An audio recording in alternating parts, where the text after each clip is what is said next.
Another turning point, a fork stuck in the road. Time grabs you by the wrist, directs you where to go.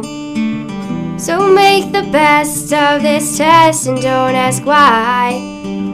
It's not a question but a lesson learned in time. It's something unpredictable, but in the end it's right. I hope you had the time of your life.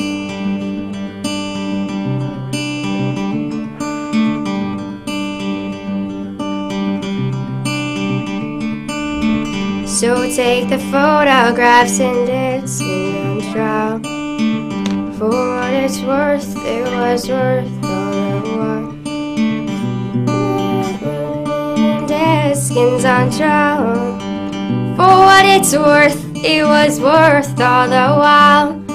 It's something unpredictable, but in the end it's right. I hope you had the time of your life.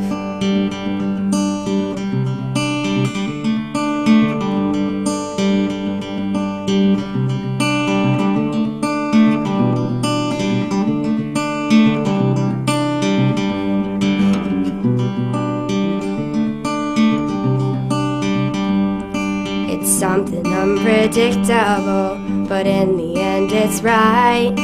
I hope you had the time of your life.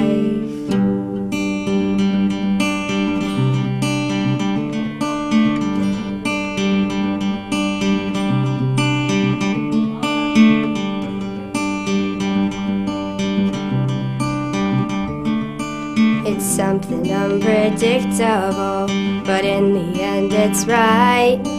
I hope you had the time of your life.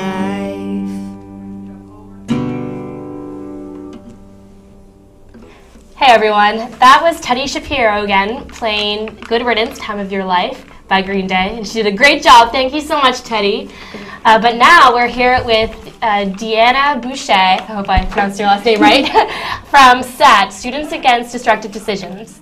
And but first, before we get going with our little discussion here, I have a video that I made myself of me driving with my dad. I'm 16, so I have my permit, and here's my video. I made it. Okay, we're going to the car now, and I'm gonna drive. I have my permit, so here we go. Getting ready to drive. Here's my dad. He has to drive with me because I only have a permit, and I'm not 16 and a half yet. He's coming in the car. He probably doesn't know I have a camera. Hi, Dad. My dad's filming me backing out of the garage. Julia, this is very dangerous. Oh, right. No, that was kind of dangerous, but I realized that now. My dad corrected me. And I don't know how to close the garage doors. And here we are driving. Well, I back out of my garage like every day. I know what's happening. Julia's driving. Can you see me? And I was paying attention there, kind of. See Julia. That's why my dad was with me. Now we're going You know, south on Route I wasn't filming myself. My dad was filming me. Canton. So it's totally safe.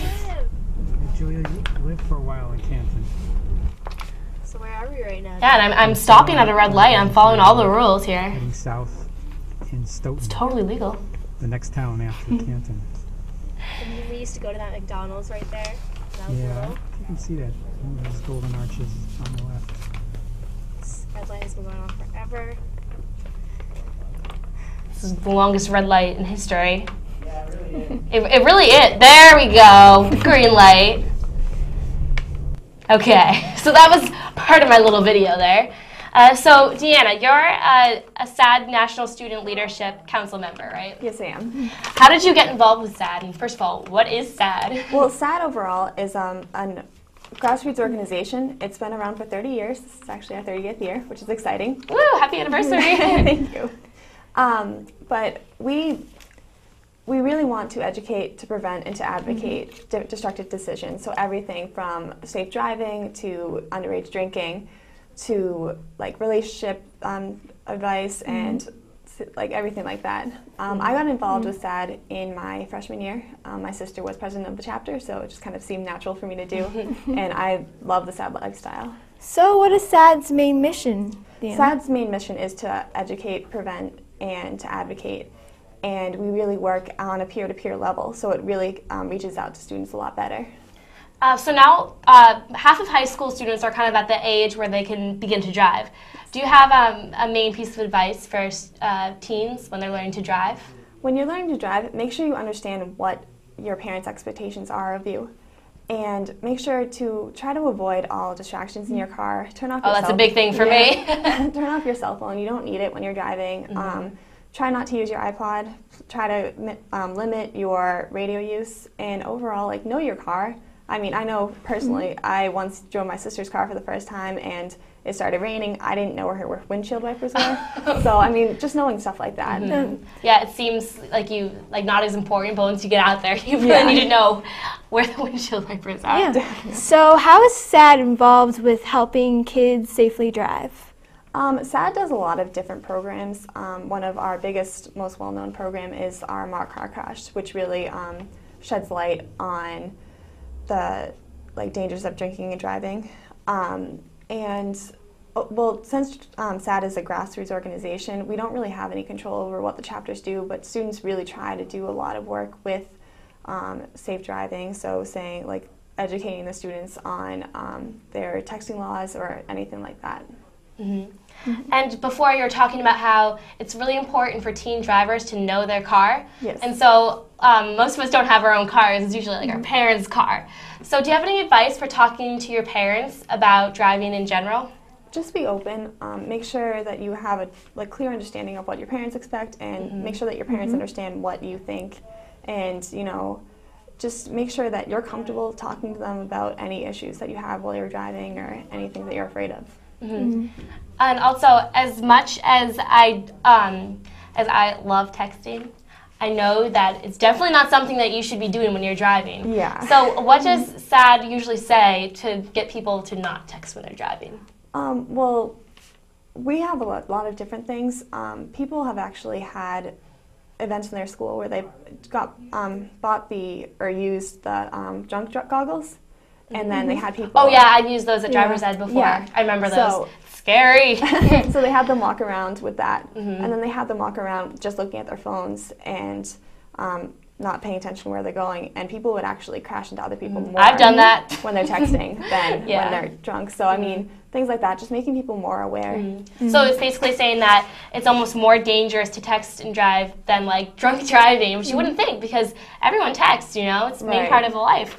And also, as much as I like to think that as people like to think that teens don't drink and drive, it's gonna happen. It is. In everyday situations. As much as we try to stop it, it's just part of life. So, what's your main advice for someone whose friends are drunk drive? And what's your best advice for dealing with that? Okay, well, number one, SADD doesn't actually advocate any safe ride things like that. So.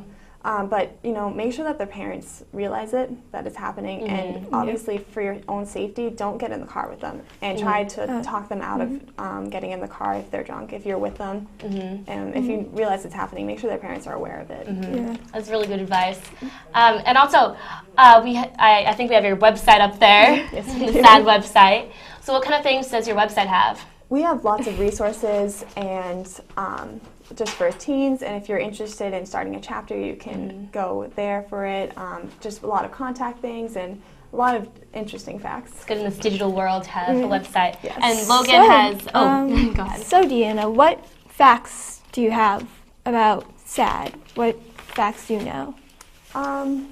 Well, what kind of facts are you looking for? Well, actually, Logan has a list of some interesting facts about driving, and that's relevant to SADD. So if you have them right here. Well, we know that 16-year-olds have higher crash rates than any other age.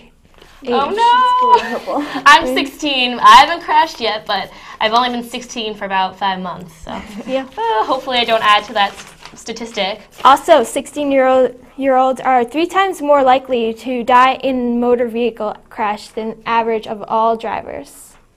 Oh no! It's scary. It is scary. Oh no. And also 2,739 drivers between the ages of 15 and 20 died in motor vehicle crashes in 2008. That's really scary. That's so scary. And motor vehicle crashes are the leading cause of death for teen operators. See, all these statistics just make you think, why would anyone drink and drive? Right. But I guess there are social pressures, other kinds of pressures. But to be honest, teens aren't the only ones who are unsafe drivers. Parents can also be unsafe drivers sometimes. And we have a video of Taylor Swift talking about how parents can be unsafe drivers sometimes. It's a comedy, actually, but you get the point. So we're going to show that in a minute, but thank you so much, Deanna, for talking with us today. It's been great, and good luck with everything. I know you're a senior in high school, so good luck in college. Thank you. So we have that video, and for Logan, I'm Julia, and this has been an episode of Back Talk Teen. Thanks for watching.